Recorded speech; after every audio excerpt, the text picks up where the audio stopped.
On va maintenant, si vous voulez prendre la petite carte devant vous, on va lire les mesures de sécurité. Ah non, je me trompe, c'est pas ça qu'on fait aujourd'hui. Là. Bienvenue tout le monde, et c'est une grande journée aujourd'hui. On est entre deux, le petit front chaud s'en vient, on n'a pas encore de pluie, on a un petit peu de soleil. Ça sent le carburant de réacteur, c'est ça que ça sent dans un aéroport. Ça sent bon. Et s'il y a des avions qui se posent, bien, la piste 30 est en usage, alors on va être agréablement dérangé durant notre présentation. C'est un grand jour aujourd'hui, c'est la présentation du nouveau site Internet de l'Association des gens de l'air. Mesdames et messieurs, le président de l'Association des gens de l'air, M. Pierre Gauthier.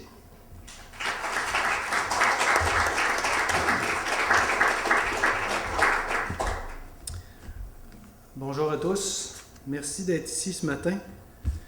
J'aimerais, comme l'a fait Yvan, souligner la présence de plusieurs de nos invités, dont Mme Josée Allé, qui est directrice du transport maritime, aérien, ferroviaire au ministère des Transports du Québec.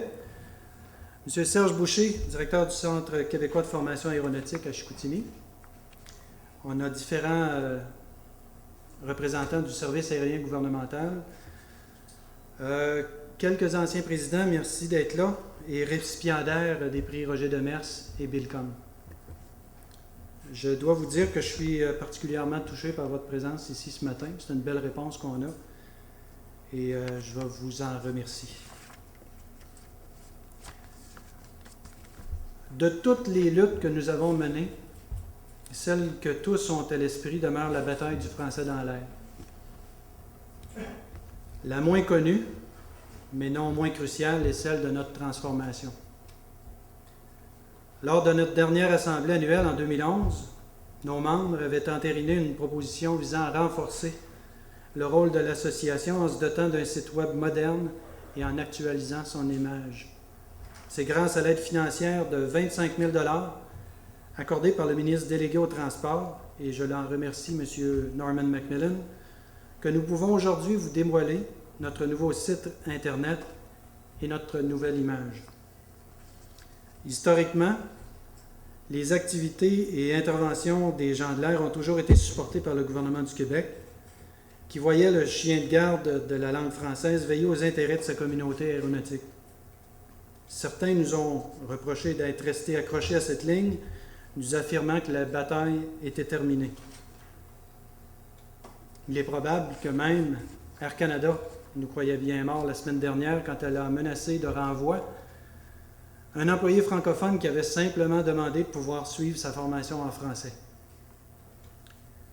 Le gouvernement fédéral était sûrement convaincu de notre belle mort suite à sa décision de fermer l'unique centre de recherche et sauvetage maritime bilingue qui participe aux opérations en cas d'accident aérien en mer. Selon même le commissaire aux langues officielles, le ministère de la Défense nationale est actuellement incapable de répondre de façon efficace aux incidents de recherche et aux accidents de recherche et sauvetage aérien impliquant des francophones, et que rien n'est actuellement prévu pour corriger la situation. Bien entendu, nos efforts à promouvoir et défendre le bilinguisme en aéronautique seront maintenus et maximisés. Nous sommes malgré tout conscients que des nouveaux enjeux pouvant affecter les intérêts de nos membres puissent surgir et nous préoccuper. Un de ces enjeux importants pour notre association est la sécurité aérienne. Vous avez très certainement pris connaissance des derniers rapports du Bureau de sécurité dans les transports, le BST, qui ont été rendus publics dernièrement.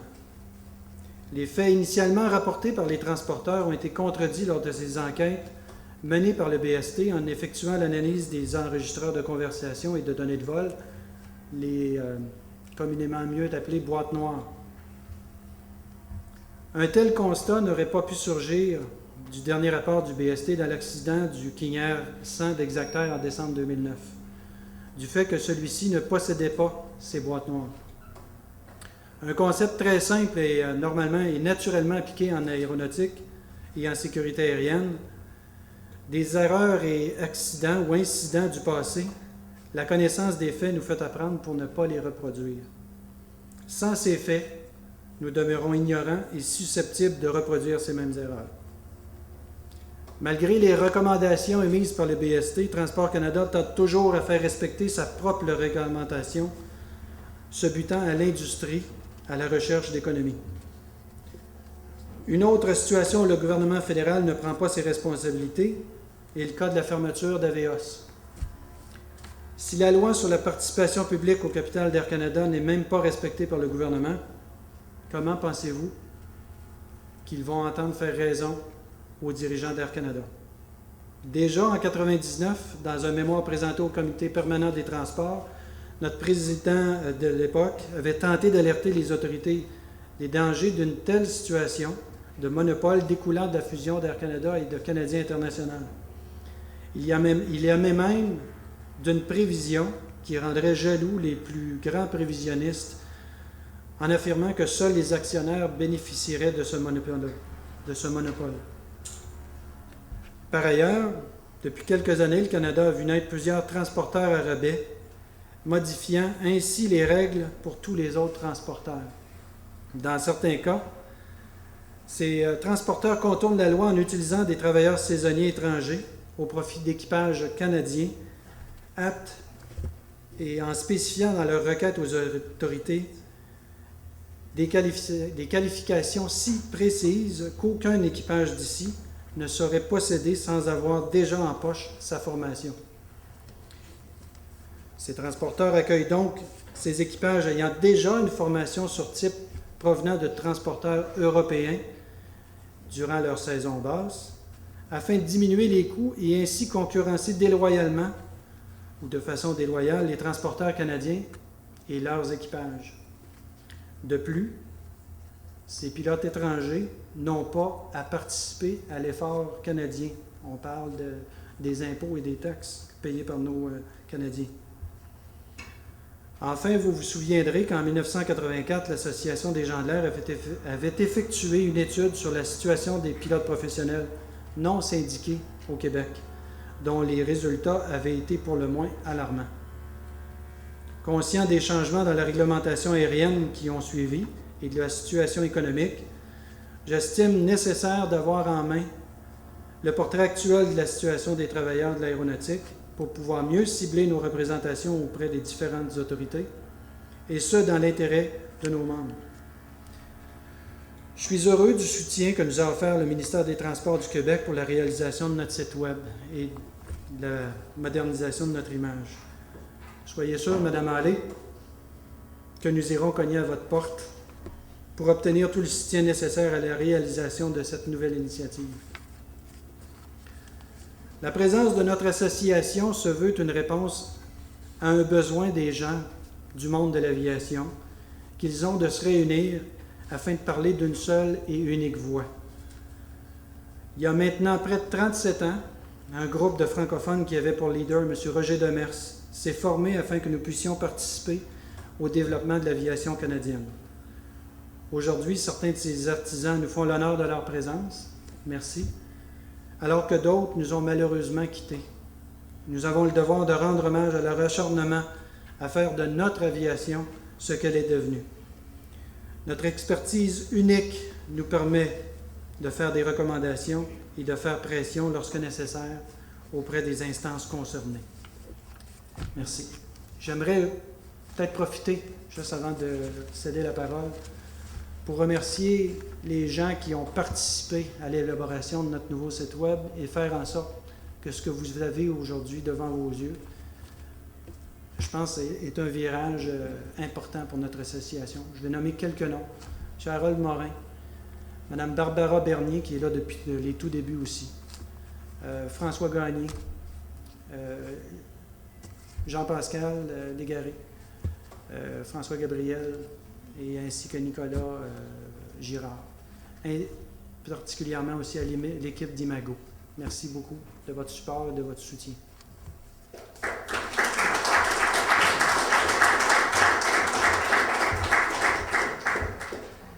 Monsieur le Président, merci beaucoup. C'est un rapide tour de notre histoire qui date depuis, il a commencé le siècle dernier. Ça nous fait paraître plus vieux de dire ça comme ça, mais ça a commencé il y a un peu plus de 40 ans, un dimanche matin au service aérien. J'oublierai jamais cette première réunion. Maintenant, j'aimerais vous inviter à entendre Madame Josée Hallé, qui est, comme on le dit, directrice du transport maritime aérien ferroviaire au ministère des Transports du Québec, qui a eu la gentillesse de se déplacer ici ce matin pour nous dire quelques mots. Madame Hallé.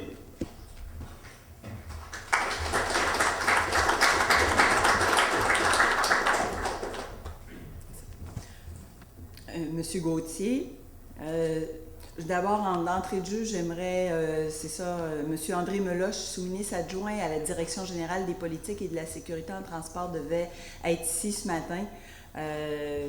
Il s'excuse, il a été convoqué à l'Assemblée nationale, alors malheureusement, là, il ne pourra pas être présent parmi nous ce matin.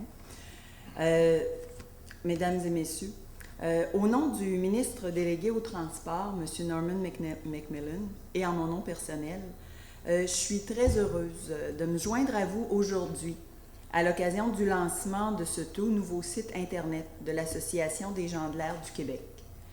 Cette belle initiative permettra aux gestionnaires de ce site de répondre encore plus efficacement aux demandes d'information des internautes, ce qui contribuera grandement à accroître le rayonnement de l'association. Cette nouvelle version du site facilitera l'adhésion de nouveaux membres et simplifiera les formalités de renouvellement d'adhésion pour les personnes qui font déjà partie de votre association. De plus, ces améliorations devraient grandement aider l'association à accroître son autonomie financière. Je souligne que le ministère des Transports a accordé une aide financière de 25 000 $ pour faciliter la réalisation de ce projet. Cet appui s'inscrit dans la démarche du ministère des Transports qui vise à soutenir les acteurs du milieu du transport aérien dans leurs initiatives. En plus de la contribution du ministère pour la réalisation de la nouvelle plateforme web de l'association, le ministère a toujours soutenu l'association dans ses divers projets, que ce soit lors de la bataille du français dans l'air, la construction de son siège social ou pour assurer son fonctionnement. Le rayonnement du français dans le transport aérien au Québec, l'un des grands objectifs de l'association, demeure une priorité du gouvernement du Québec. À cet égard, le ministère des Transports a entrepris, en collaboration avec le Conseil supérieur de la langue française, une étude intitulée « L'utilisation du français et la place des francophones dans le transport aérien au Québec ». Les résultats de cette étude sont attendus pour la fin de 2012. Je profite de l'occasion pour remercier, au nom du ministre délégué au transport, M. Norman McMillan, et en mon nom personnel, tous les membres bénévoles de l'Association des gens de l'air du Québec. Ces personnes se dévouent sans compter, année après année, pour faire la promotion des droits des francophones et du bilinguisme, et cela tout en contribuant au rayonnement de l'industrie du transport aérien au Québec. Je félicite en terminant l'Association des gens de l'air du Québec pour la mise en œuvre de ce site web novateur qui rencontre sans contredit les attentes les plus élevées et vous permettra d'amorcer un nouveau virage, comme vous le disiez tout à l'heure. Merci de votre attention.